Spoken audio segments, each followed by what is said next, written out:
Okay, welcome ladies and gentlemen. I have the pleasure to introduce you to Jason Brown. It's actually my fault that he's here. That's why I'm doing the introduction here. Jason Brown is from Los Angeles and he is the co-founder of Machine Project there, an interesting hack lab slash exhibition space. So it's most of the time hack labs are a combination of youth club and nerd place and the Machine Project, and actually his new project Beta Level, it's more like a combination of hack lab and art center or exhibition place. Really interesting stuff.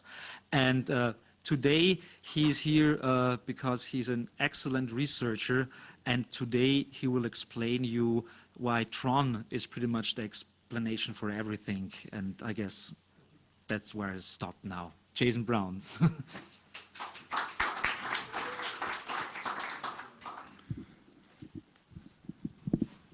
Hello. So the title of this talk is Paranoid Machines, which comes, of course, from the movie Tron.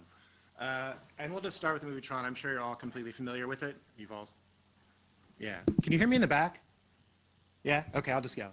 Oh, it's for the recording. Oh.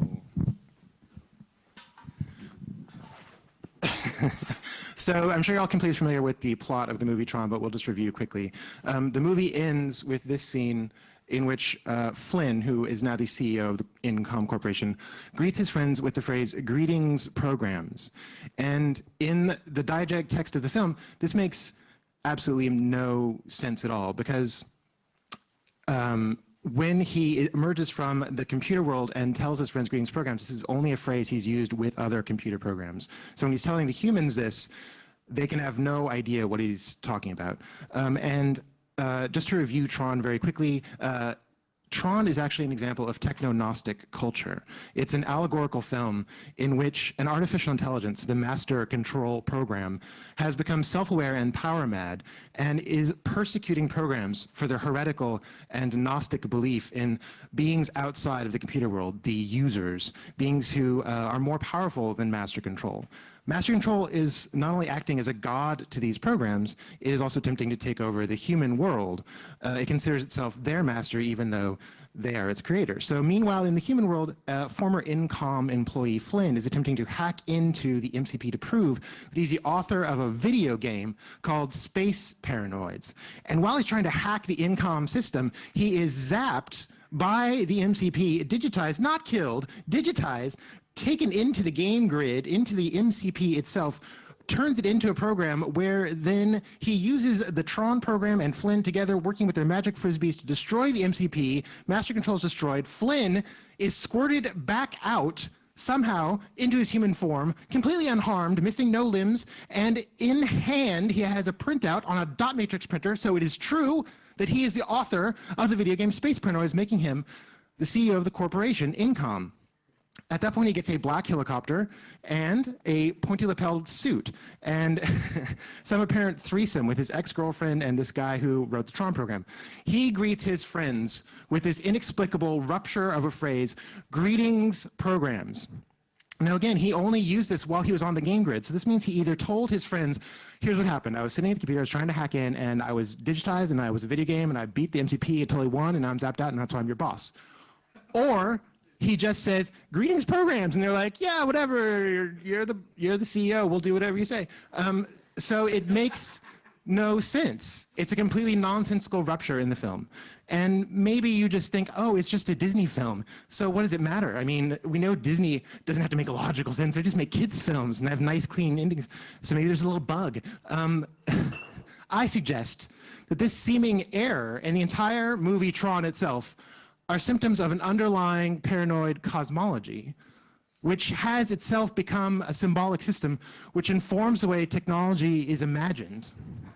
And to explain why this is true, we need to jump back about 3,000 years to the origin of the art of memory. So the art of memory, as I'm sure you're all aware, is a tool of classical rhetoric, where you mentally walk through halls and temples and spatialize the things that you're trying to remember, and you use symbols in this virtual realm to remember large bodies of information. And for thousands of years, this was a necessary part of a classical education. It was simply what you had to do if you wanted to do anything with information up until there was cheap paper and writing implements.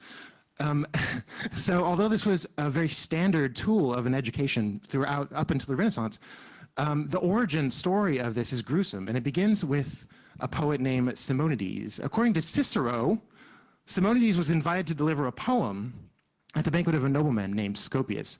So he recited his poem with half dedicated to his host. Scopius is great, thanks for the food we ate. And then he dedicated the other half of the poem to the gods Castor and Pollux. So Scopius told Simonides that here's half your fee, go get the other half from Castor and Pollux. He stiffed the poet. So later during that banquet, a message was sent to Simonides, there's 2 men waiting for you outside. So Simonides goes outside, the 2 men were gone. While he was outside, the entire banquet hall collapsed, smashing everyone to a bloody pulp. Flat, unrecognizable. So Simonides was the only survivor. He was the only one who was able to identify these smashed remains, these smashed corpses, by remembering where they sat at dinner. The parents of the dead wanted to give them a proper burial. Where is my son? And it was, remember, you're sitting 3 over there, and so this blob of meat you may bury. And he thought, oh my God, what a great idea for a memory technology. So here's an illustration of this sequence. He goes out. The group collapsed. This is the sanitized version. Group collapse means everyone is crushed to a hideous pulp. Scopius comes back in. Pac-Man then regenerates the life forms through his memory, and we have the art of memory. So this became a classical tool of rhetoric until there were implements where we could actually record memory onto non-volatile substrates. So this was what you had to learn. And one of the specific tools of this is actually using graphic or shocking images to make a stronger connection within the memory. So you would associate strange images in the memory space, and that would create a stronger symbolism and crystallize more forms into the piece of information that you're trying to remember. More mental threads leading to that piece of data. And so although this is a classical tool which has been supplanted by more powerful mnemonic techniques, it is still something that is learned, and there are memory competitors today which still use this technique, which is thousands of years old, to remember huge bodies of information. And it appears in strange cultural artifacts. For example, Hannibal Lecter used it to remember people's addresses, where he had a memory palace. So this memory palace offers these amazing opportunities for horrifying imagery, using these ridiculous symbols to mesh data. And it was physicalized to a certain extent, that people would actually create external versions of these memory palaces. So there would be memory gardens where the landscape itself would be filled with symbols which people could walk through both physically and mentally in order to remember pieces of information that they were trying to recall. Which brings us to actual physical spaces of memory. Information architecture in the sense of building an architecture to remember. This is the memory theater of Giulio Camillo, which was a system which he proposed to his backers, much like modern memory technologies. He tried to find venture capital to build this system, which was designed around mystical symbolism. So the rows would be a certain type of symbol, and the columns would be astrological symbols, and it was increasing and decreasing levels of abstraction. So theoretically, he suggested that you could remember any piece of information in the universe by simply going through this grid of 48 different possible drawers. You're like, let's see, Aries, and then you go up 2 rows to this level of abstraction, and there's a delicious recipe for cookies. So, and he more than hinted to his financial backers that this random access encyclopedia would also convey a certain power on someone who stood within the center of it. It was designed as a theater with the user of this encyclopedia standing on the stage looking out into the audience. But the idea with using these mystical symbols is that there would be a certain degree of power over the universe conveyed to the person who used the system.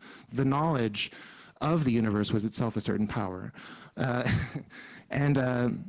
He tried to sell this to his financial backers very strongly. Apparently, it was built at a certain point, but then burned down, so we have no evidence of what happened. Another example of this type of system describing order in the universe was the Curiosity Cabinet.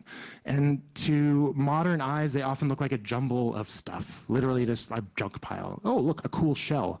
But they were actually designed with an underlying order that described systems of the universe. And largely the universe is divided into fours. At the time they thought there were 4 continents, 4 seasons, 4 cardinal directions. And so what looks like a big mess to us is actually this very clear system of fours. So you have the bone over here and the coral over there, and so clearly there's a God.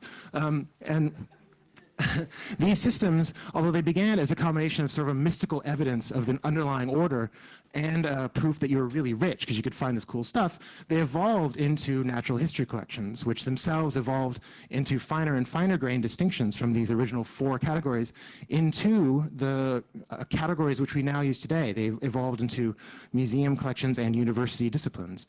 So this underlies our understanding of the way that the world works, beginning with this origin story of people trying to find and describe the order of the universe with these tools. So moving on to information machines. We'll begin with this fellow, Ramon Lull. You may know him as Ramundus. He was a 13th century Catalan monk. He actually wrote the first major work in Catalan, true story. And he described something called the Ars Magnus, which he imagined would be a debating tool for converting Muslims to the Christian faith through logic, reason. It'll look like this. So he would go up to a Muslim in the 13th century. Hello, I'm Ramundus. This is, as you can see, I is to E as C is to H, and therefore God. So you should be a Christian. So apparently he was stoned to death by angry Muslims. But his theories and techniques were a major influence on Leibniz, who came up with a theory which he called monads, which described the underlying unity of the universe, that there is this all-encompassing one that was underlying everything, a principle of pre-established harmony.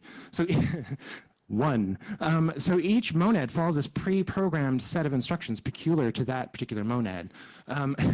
And later, Giordano Bruno picked up on these theories from both Ramundus Lull and actually Leibniz came later. So they were together in this thread of trying to understand how there was an order to the universe. So Giordano Bruno came up with a similar system with these concatenated wheels, describing these hidden structures by rotating these symbols within each other so that they would describe relationships which were not apparent but which would become apparent by using them as a code. It became a system very similar to early cryptographic systems, but he explicitly used them as magical tools. So being a Dominican monk in the 16th century, if that wasn't bad enough that he was coming up with these magical wheels, he also said there were infinite stars and planets, and oh yeah, there is no God. So in 1600, he was burned at the stake. And if you visit Rome, you can see his statue. They made them in a nice little piazza there for him. Jumping forward a few centuries to a more famous information machine, this is Charles Babbage, who described the difference engine, which is considered the first description of a modern workable computing device. It was never actually built by him because, as he described it, the tolerances of the time wouldn't have allowed the technology to operate. But in the 20th century, using his plans and using modern engineering, it was built, and the darn thing works. They plugged it in, and boom, boom, look, it's chugging away. So he actually designed an operational computing device. He met Ada Lovelace when she was 17. Ada is the only legitimate child of the poet Byron. And this is the image of her on the software boxes. She is considered the first computer programmer because, based on this hypothetical description of a machine by Babbage, she described the possibility of making the machine perform different operations. And then she jumped ahead and said, and if it could perform different operations, you could give it a misinstruction. And so she described the first software and the first software bug. So this is a romantic image. One of the armed forces in America named a programming language after her, Ada. Now, this is actually a photograph of her, probably close to the time of her death, around age 36. And what happened was she managed to kick the heroin that the doctors forced on her, but then the doctors bled her to death while trying to cure her uterine cancer. So, and also interesting side note, Lord Byron also bled to death by his doctors. So this is something that comes up a lot in the history of information technology, and it's called an iatriogenic disease. Iatrio from doctor, genic cause. So it's a disease that is actually caused by attempting to cure something. You're trying to fix the problem. You're just trying to heal what's wrong, and everything goes to hell. So the history of information technology is entwined with this sort of reverse of the intent back on what the result is. And to investigate that further, we have to look at the entire history of the Hermetic tradition. The entire Western Hermetic tradition will begin with Hermes. He's a pouty boy. He was the messenger and translator of the gods. And the word hermeneutics comes from the fact that he liked to play tricks on people who he was delivering the messages to. He would reinterpret the message to his own ends. So the medium, which is attempting to transfer the message itself, becomes an interpretive tool. This is where we get hermeneutics. Now, another aspect of the word Hermes and hermeneutic is hermetic, which is graphic symbolism, which is exceedingly obscure, convoluted, vague. For example, this chicken, what is it? It's the rooster of Hermes. What does that mean? Who knows? Hermetic also derives from the term used by alchemists to describe an airtight seal that they use for distillation. So in terms of the Hermetic tradition, there was this semi-mythical figure called Hermes Trismegistus, thrice great Hermes, who is a syncretism of Egyptian and Greek gods. And this figure, this blending of cultures and mythologies, became an important role in the Renaissance Neoplatonic revival. And this thread of the Neoplatonic revival in the Hermetic tradition runs through secret societies and scholarly organizations, which became the scientific researchers and famous historical figures which we've now cleansed of their weirdness and have become the vaunted figures of the origins of science. So this is an emblem from the Rosicrucians, who appeared mysteriously in the 15th century in Europe. Robert Fludd was a famous magician, alchemist, Rosicrucian. He was also engineer and defense contractor, an early expert in some of these new technologies, especially regarding warfare. And Leonardo da Vinci was a renowned engineer and scientific innovator, but he was also a renowned heretic and pervert. So these threads follow through to modern-day Freemasons, enduring secret societies which use these same symbols based on the secrets of architecture and engineering, but also they consider them secrets that date back to Egyptian Hermetic symbolism.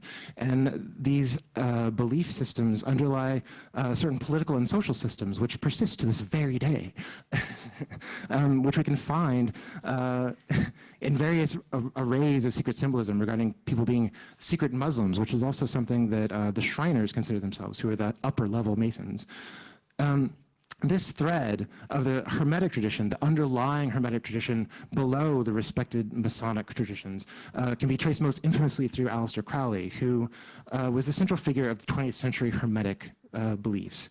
He, when he was a young lad, before the heroin, he entered the Golden Dawn, and this was a magical order in England, which also included several famous people, including William Butler Yeats, who kicked him out for being too weird, man. So he struck out on his own. He climbed some mountains. He took a lot of drugs. And then at one point, while inside the Great Pyramid, he contacted an unearthly entity named Aiwass, who dictated unto him the Book of the Law.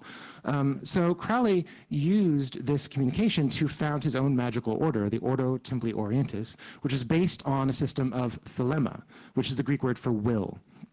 So his law, his underlying principle, do what thou will, should be the whole law. Will was a central underlying unit that they used for his symbolic work. So he's become a figure that means a lot of things throughout the 20th century because he became fairly infamous. Also a drug addict his entire life, not very closeted. And also, interestingly, his doctors apparently got him hooked on heroin too, when they first prescribed him morphine. And when he was dying in 1947, his final doctor died within 24 hours, and it said that the doctor refused to continue his heroin prescription, so Crowley cursed him, and he died. So some call him the wickedest man alive because apparently someone slipped up in some magical ritual, not really fair. But whether or not he's considered wicked or not, whether his ideas are weird or perverted, he has been massively influential upon all modern occultists, and also his ideas and symbolism show up in a broad swath of popular culture. So he can be found represented in various strange ways and sort of unexpected emblems of his as a reference point back to this tradition. Now, a common philosophical basis of this Hermetic tradition is Neoplatonism. And the Neoplatonic worldview is characterized by an extreme dualism. So the idea that there's these ideal forms that are outside the universe, and man is this microcosm of this true world that's outside.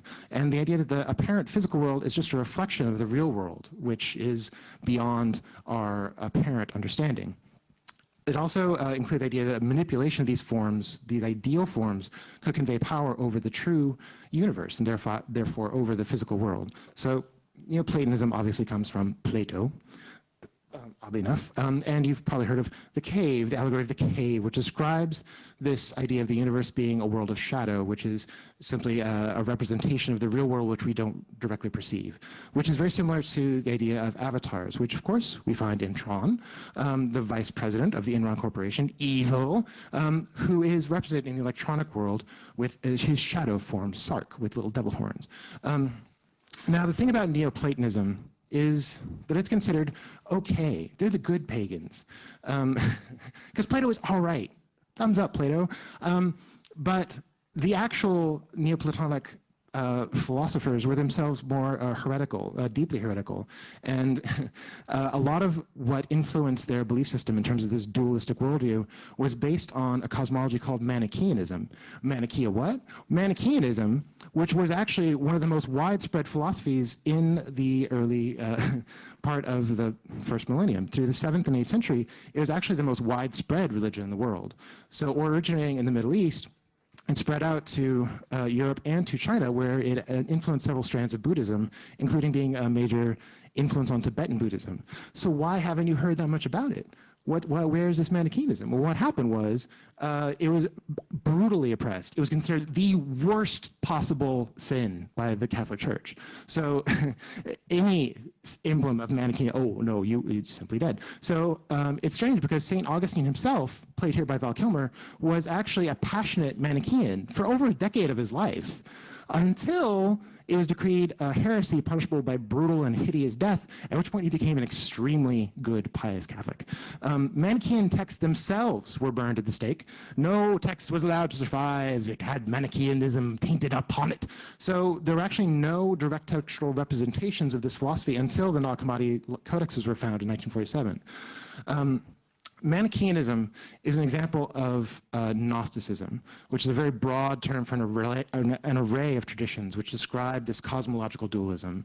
And they're also the basis of much of the Hermetic tradition. So the idea of Gnosticism as a broad swath is that the apparent world is not just fake, it's actually a machine generated to lie to us, to keep us entrapped, to keep the light, which is our true being, encased in these shells of illusion. So the true world is outside of all these shells that we can't even perceive, and we are simply in the lowest dungeon.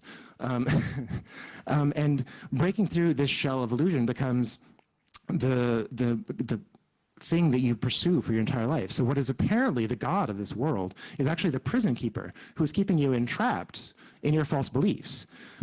So you're praying to actually the person who is imprisoning you in this illusion.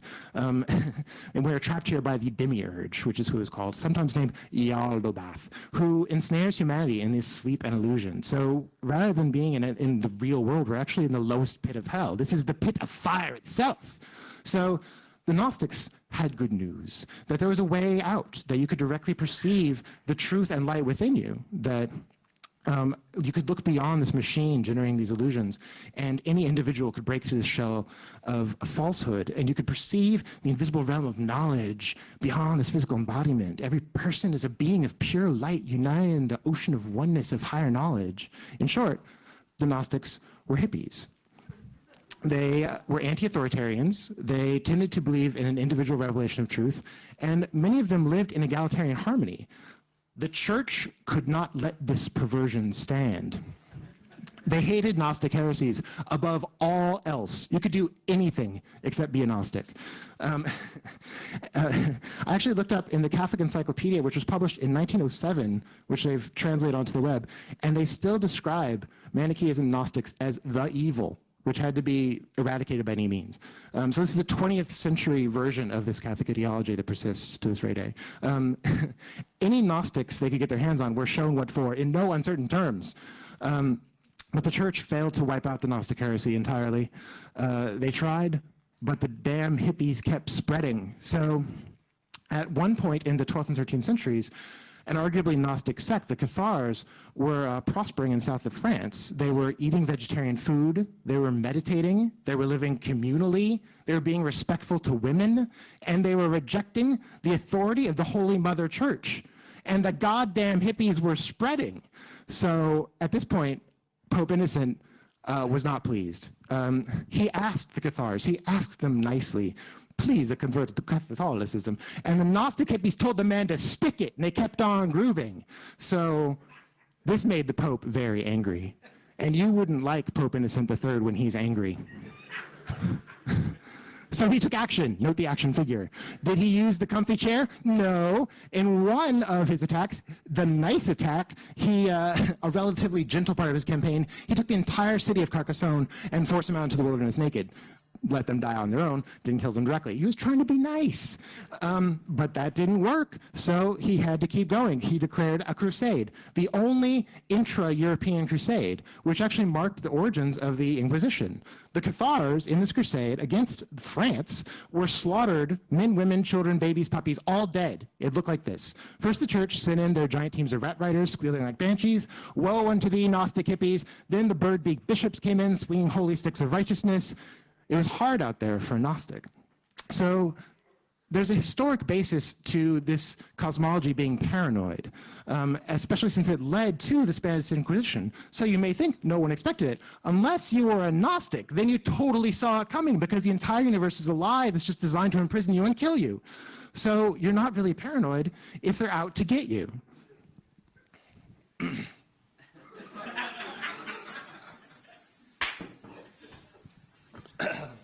This brings us to the future. A modern version of this dualistic technology mapped onto modern information technology and the idea of progress. It's called techno-Gnosticism, the idea that there's this world within information technology that is more real than the physical world, that can bring power upon the physical world if you have the right investors, you use very shiny colors. And there's actually a book by Eric Davis called Technosis, which investigates the idea of this mythology woven within the way people think about how they build and use technology today.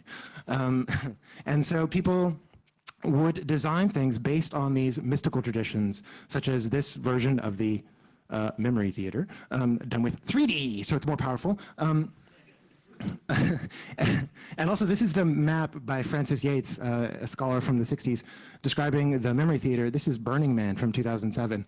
Coincidence? So there's also the idea of leaving behind this world of meat and dirt, this world of illusion, and elevating yourself into the world of light and information and truth, leaving the body behind, the singularity to cyber rapture, beings uploaded into the new sphere. And we see this represented in Tron, the persecution for these Gnostic beliefs, that these beings of light, an interesting twist, are being persecuted for believing that there's a world of truth beyond their realm. Gnostic themes in popular culture are often related to works by Philip K. Dick, almost entirely. Basically, if it's Philip K. Dick, it's sort of Gnostic. So this is a Philip K. Dick bot. And even describing Philip K. Dick as this figure, the story becomes sort of twisted in this way, because this bot was supposed to just say quotes by Philip K. Dick, and he would talk to you, I'm Philip K. Dick. Then the guy who built it was moving it to another location and had the head in a separate part of his luggage. Philip K. Dick's head has been lost and never found again, which is exactly what you would expect to happen. So Philip K. Dick's narratives themselves are fairly cinematic, and they're increasingly popular as these paranoid modern mythologies. For example, Total Recall, which is, for me, a political film. I'm from California. Arnold Schwarzenegger is either a heroic savior or a deranged homicidal lunatic. And is he really the governor, or is this some horrible dream? Now, it dates back throughout history of European traditions in which the relationship of Kabbalism and Gnosticism is tied together. So there are these overtly Gnostic themes when Walter Benjamin is describing a series of history, and so this Gnostic and Kabbalistic entwining occurs. And these themes also continue to reoccur in classics like Blade Runner, based on a Philip K. Dick story, Videodrome, not Philip K. Dick, strange, and Neuromancer. which did win the Philip K. Dick Award. So Neuromancer, published after Tron, is the story of two artificial intelligences which work to bring about their own apparent physical destruction in order to become decentralized consciousnesses which are freed from their substrate to evolve across the global information network and become godlike beings. As you all are well aware. So it's worth noting that Keanu Reeves was in Johnny Mnemonic, which was based on a script by William Gibson referencing the original Neuromancer, and of course he continues to reappear in these explicitly Gnostic films, these direct religious references. In Scanner Darkly Again, based on another Philip K. Dick novel, is a techno-Gnostic idea that the world as we see it is this illusion. And for a while, especially around the turn of the millennium, there were a long string of these techno-Gnostic pieces of culture. The 13th Floor, which came out the same year as The Matrix. This is actually the end of the film, so now you don't need to see the film. It's fake! There's simulation. Oh no. And a group of somebodies is controlling something. For example, in the movie Dark City, which is not only a Gnostic film, but is also a noir film. Another noir film which embodies some of these Gnostic themes, but in a more quiet way, is The Big Lebowski, which came out the same year in 1998, which describes these layers of illusion and deception, this concealing of the true nature of reality, in which some new shit comes to light. Gnosis being the Greek word for light, illumination. And then probably my favorite example of techno-Gnostic culture, 1988's They Live, not written by Philip K. Dick, but starring Roddy Piper and containing the longest wrestling scene outside of a wrestling movie. It literally goes on for like 20 minutes. They actually have 4 fake endings. You're sure it's over? Oh, then, oh, pile driver. And they're wrestling about putting the magic sunglasses on so you can see through the fake world into the real world which underlies it, which you can see only with this gigantic tool that you stick on your head, a tool which allows you to see the information hidden within the apparent physical forms of the universe, which are just lying to you. They're just trying to keep you entrapped, man. Here's the real message. Why don't you look behind what's going on? Why don't you see if the world's actually a prison? All our apparent consumerist freedoms are actually the chains that keep you enslaved. You're just making hairdos for evil alien overlords who manufacture this entire system just so they can enforce humans to be nice to him at the bar. So it's kind of a techno-Gnostic Marxist film. And I think if you look really close, this is actually Obey brand beer. So this is after the wrestling scene. They're wearing their sunglasses. What's interesting about this film, in addition to the wrestling scene, is the cultural references which have spun out from it, intentionally or unintentionally, which have become their own dystopian product research mechanism. The only way to see through this illusion is to buy this tool, these great sunglasses. And this is, this is sort of a strange example of intentionally or unintentionally, it regenerates itself as an advertising mechanism where people are now trying to make the world of They Live a reality with augmented reality, where you wear this incredibly sexy hat and you get to see the real world within the illusion of the physical space, where you can look beyond mere appearances and see the world of information. And then you can build a future based on this dystopian blueprint. Blockbuster sponsored your reality. And a more well-known example of this is cyberspace, which has its origin myth in the book Neuromancer, where William Gibson tossed off this word. He was looking for an environment to do his space cowboy novel and described a consensual hallucination, a graphic representation of all the data in the universe abstracted from every computer and system. Ah, thought everybody, that sounds great. Let's build that. Even though he thought of it as a dystopian environment, which was a completely horrific environment to live in, everyone thought, wonderful, we're going to make that thing. We're going to be creator gods. We're going to be an alien race probing the lives of our technologically enslaved programs. And this is the origin mythology of cyberspace, which influences culture such as Billy Idol's seminal 1995 album, where he uses Greek font to prove his cyberness. So at the dawn of the graphical web, cyber was used to reference anything that was vaguely related to technology. If it was shiny or beepy or synthetic-y or kind of synthetic drugs, silver face paint, shiny fabric. Now, you may laugh, but we've all been there.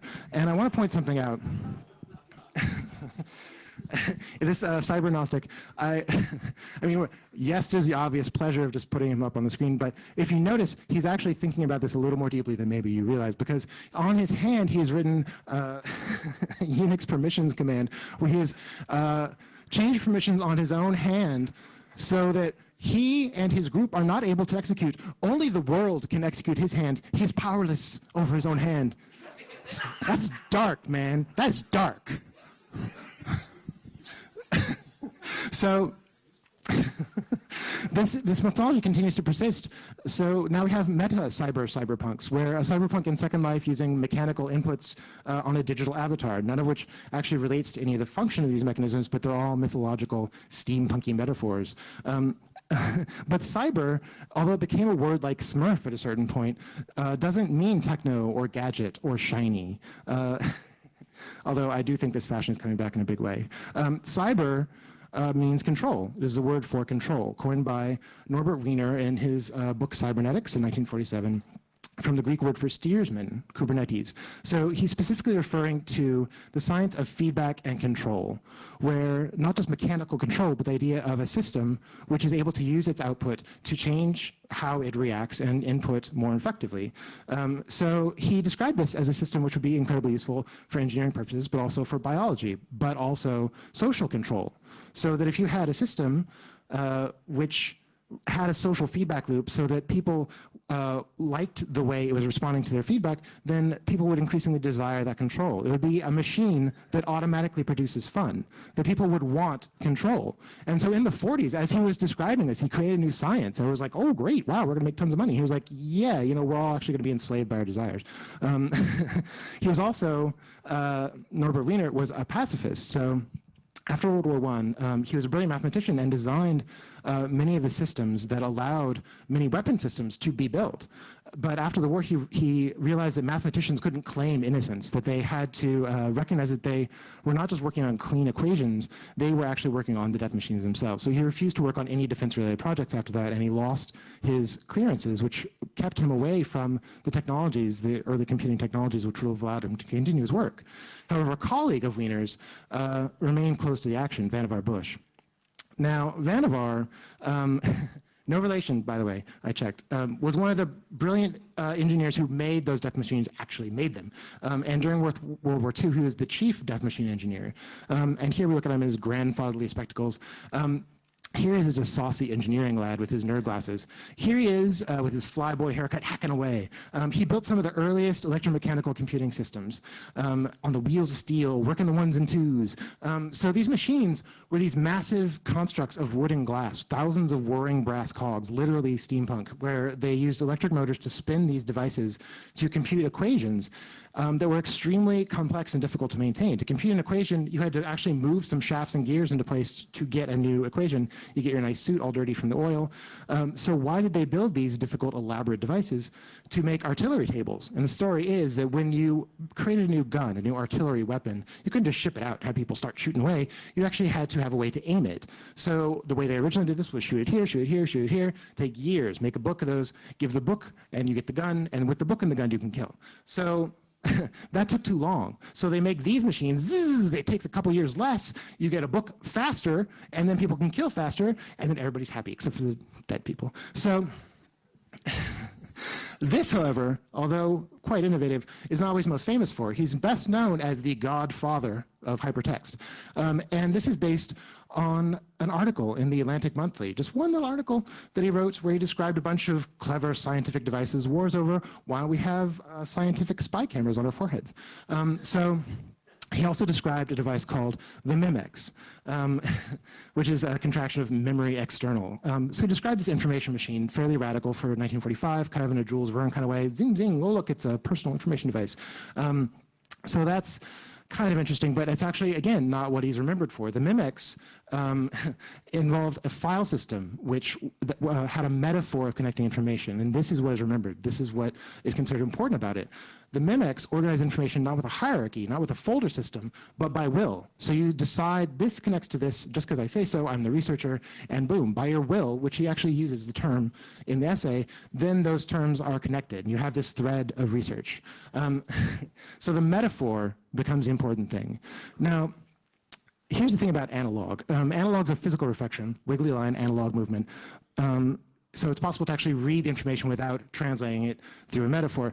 With digital information, it's a mathematical abstraction. You can't just squint really hard at the white noise and figure out what the equation is. It needs a metaphor to become legible, an interface so that humans can actually interact with that complexity in that data. So these metaphors become the most powerful thing for imagining how these systems will work. But Vannevar was actually stuck with, I don't know, I've got this great thing, it'll use microfilm, and it'll be a desk, it'll be really nice, like desk, nice wood.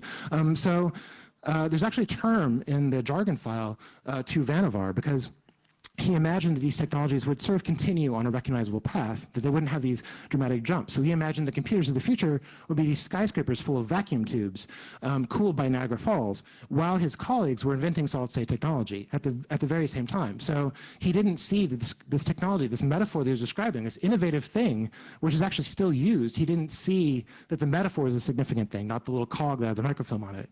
But 30 years later, people did recognize that this metaphor was the vital thing, and they created hypertext. This is Ted Nelson's version of it, and then the web. Now, the weird thing is this is actually not the first modern description of hypertext. The first modern description was actually Paul Otlet, who, in 1934, a Belgian guy named Paul Otlet described the radiated library, or the televised book. And he tried to actually make it. He tried to start cataloging information into a cross-link system, which he called the Mundanium, the entire catalog of all the world's information.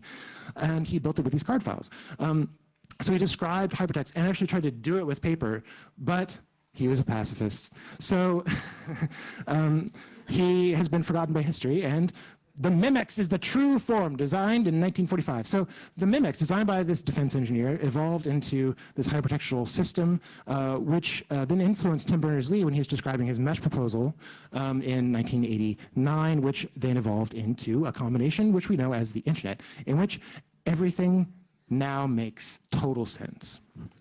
Now, the idea is this is magical thinking, that the idea that you can solve this problem by simply linking these things together, you're actually using the principle of will, which Crowley described in his magical system of Philema.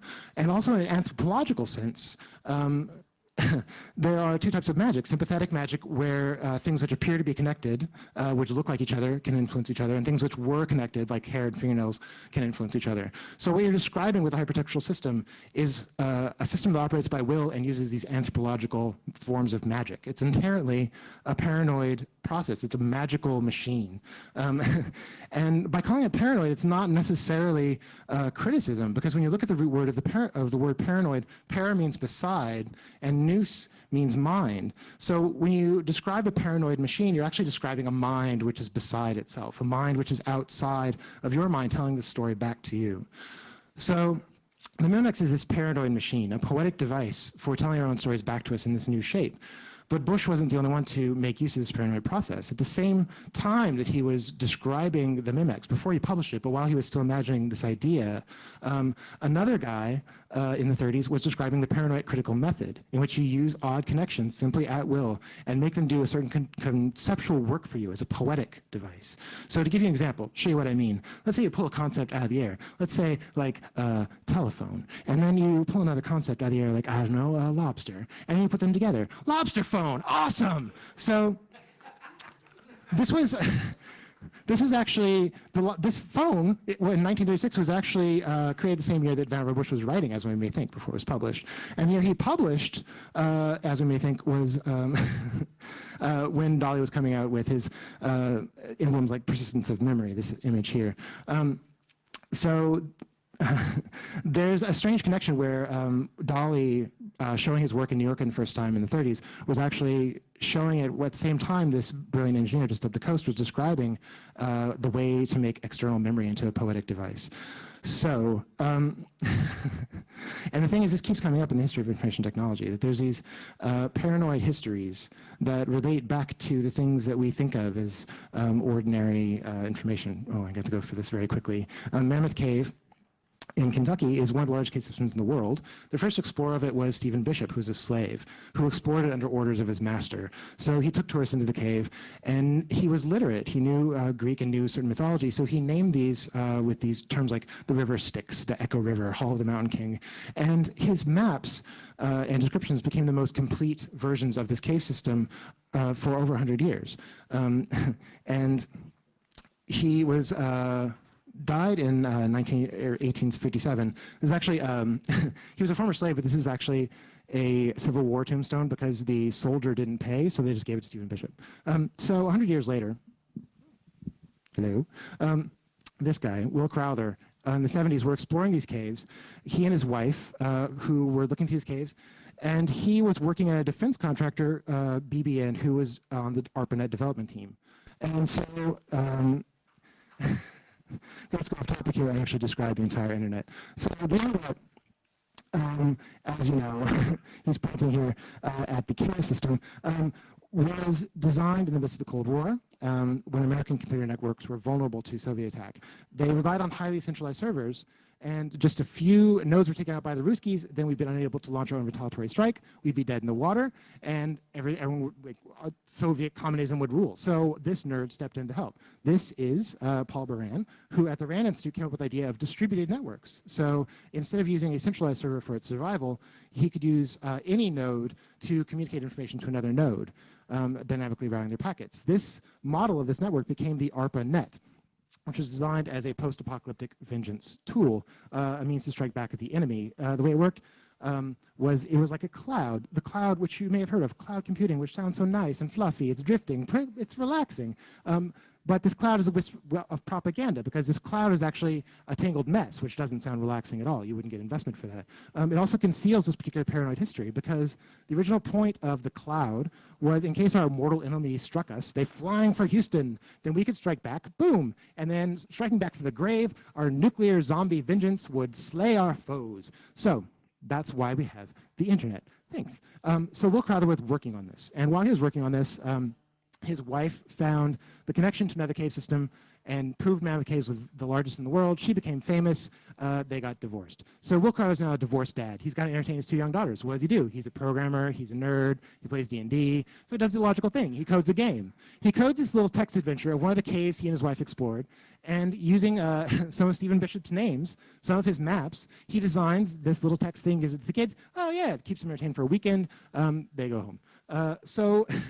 The thing, he forgets about it, but Crowther is working at the place that invents the internet. So a few years later, a graduate student in Stanford, Don Woods, finds it, rewrites it, calls it Adventure, uses some D&D references, and again, Stephen Crowther's names, and this becomes the basis for an entire thread of culture which persists to this day. So we have text adventures evolving into graphical adventures, evolving to 3D adventures, which evolve into entire multiplayer worlds that are all based on this origin, where a slave was mapping out this world. And now in this world, you can actually learn how to cook wolf meat, and you can work in your consensual hallucination. You can be a burger flipper in your consensual hallucination for entertainment. So through this thread, you can now become a ditch digger, and you'll be perfectly happy as long as you have the skin of a teenage hooker.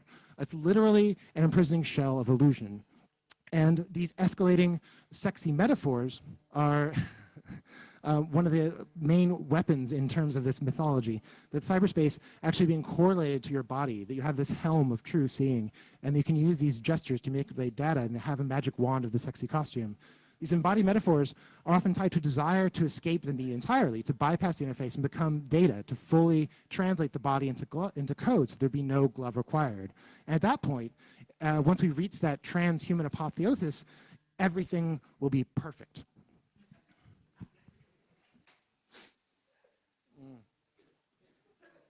Oh, man. So with this mythology of increasing resolution, we can enter this new heaven where there's grinding retail jobs, burly bouncers in sleazy sex clubs, and this new cyber heaven will be exactly like Las Vegas. Meanwhile, in the real world, your body remains fixed in place while this metaphor is operating. So this is actually the space of computing, from Tron, the Cube Farm, where actually the entire movie takes place, this space of social control. This is where the programmer, Alan, who wrote the Tron program, while his Tron gladiator is throwing his flaming frisbee throughout the world, he's sitting there in his cubicle staring at a screen. So this idea of a sexy veneer of these cybernetic spaces are actually concealing the world that is. These are spaces of control and not necessarily of top-down command. It's a feedback loop of desire where, because users want to be jacked in, the system only reveals itself when they fail to jack in. It only reveals itself through error.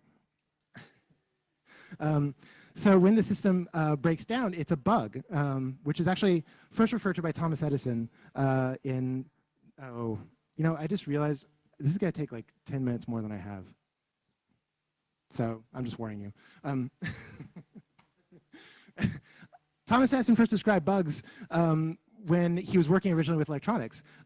They date back to the earliest electronic communication systems, and especially this thing, the Vibroplex bug, which has this logo of an electric cockroach on it. And it was known as a bug for its difficulty to operate. When bad operators would use it, they would be buggy operators. The computer bug, however, actually has a specific origin and a physical point. It was Relay 70 Panel F of the Mark II Eichen relay calculator at Harvard. And they found, while they were trying to figure out what the hell was wrong with it, a bug, a moth, was in between the two relays. So they plucked it out, they debugged the computer. Here's a close-up, Relay 70. And this eventually made its way to the Smithsonian. This is the first actual bug. Now, the person who was the boss of the people who found the bug was Grace Hopper, an early computer programmer. She retold this story and is credited with coining the term debugging for computer programs, for finding this bug inside the computer. So Grace Hopper, now I looked for images of Grace Hopper. She became a fairly significant figure in the history of computing, and so there's a lot of her as an old admiral. Finding earlier images, though, it reminded me of something sort of in a paranoid critical way, that if you find Lauren Bacall plus Salvador Dali, you kind of get Grace Hopper. So here she is on the Flowmatic. Oh, I'm sorry. She wrote a programming language called Flowmatic, just to prove that she had huge style.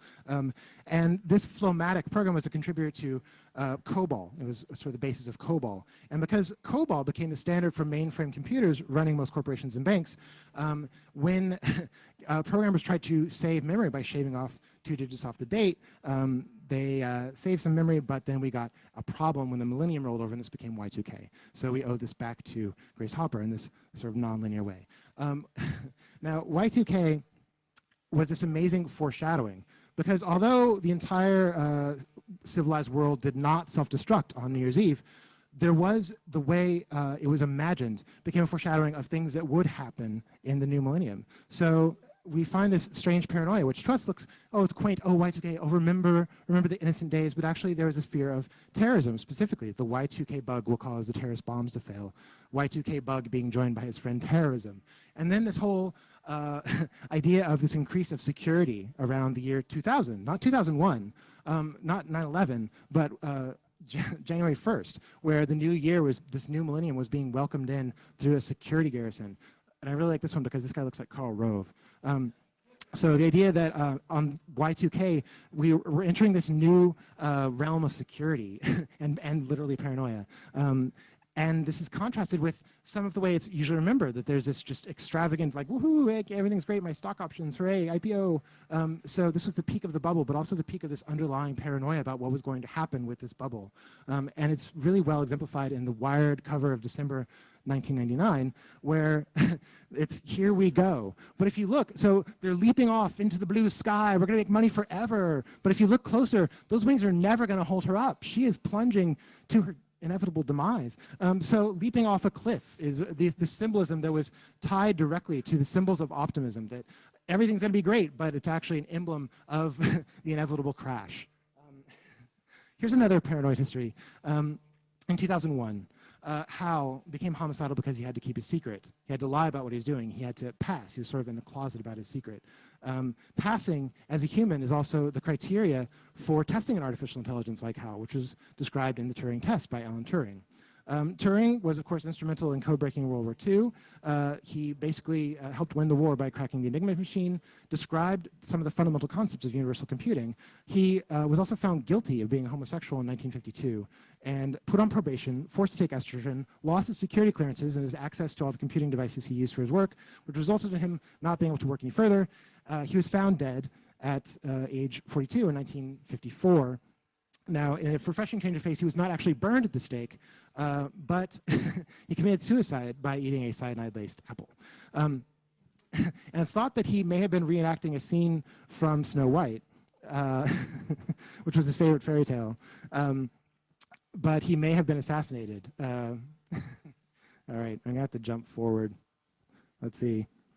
How fast can we go? Synchronicity, which involves Leibniz, and of course, Crowley, so the monad. And if we try and look through the roots of the cosmos and the one, not silly, but it's still something underlying this principle. The matrix, the architect of what? But it's underlying principle behind everything, these poetic facts. Could it be Vannevar Bush, who was this poetic revelation? Well, there was MJ12, where he was actually considered MJ1, which involved the recovery of the flying saucer at Roswell, where the alien overlords took us over. And if you look more closely at this picture, this is actually the first defense secretary, James Forrestal, who maybe committed suicide or maybe was assassinated, but that's conspiracy theory. So let's talk about Roswell, where something actually fell out of the sky. Fell out of the sky. We don't know what happened. Something real. It fell out of the sky. There a newspaper. What is it, a pot pie? Who knows? It's just some twigs. So the strange thing is this happened in 1947. 1947 was the year of Roswell. 1947 was the year the Nile Commodity Library was found. 1947 was the year that the first bug was found. 1947 was the year that Aleister Crowley died. 1947 was the year of the National Security Act, which started the CIA, when James Forrestal became the defense secretary who appointed Vannevar Bush the head of all defense agencies. 1947 was the year the first flying saucer was found.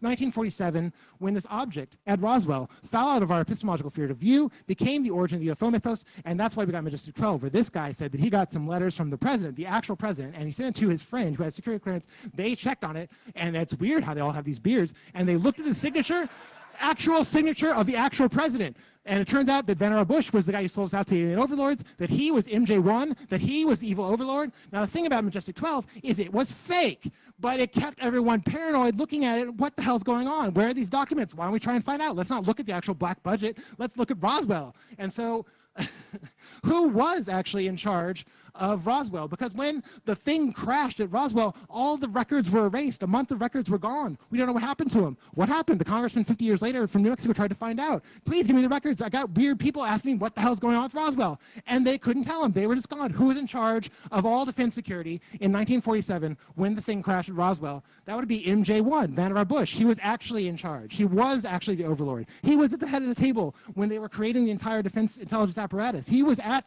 the testing of the atomic bomb. He was the one who was in charge of them. You may think he's just a grandfatherly guy who invented hypertext, but no, there's this weird thing going on where he's actually the controlling mechanism, the master control, this central control where it could be destroyed because it was centralized. But we see in Tron that if you destroy this centralized control, this artifact of control, the underlying level of control, then you can get rid of the mechanism that could be destroyed. And through the rupture, through bugs, you actually manage to alter the way that this is understood. Now, trying to understand this, you are infected, and it is an iatrogenic disease. You desire to get out, and it's actually something that is manipulating you with the desire to get out. You think you have it under control. You think you have the bugs under control, but actually that desire to repair the bugs is what's controlling you.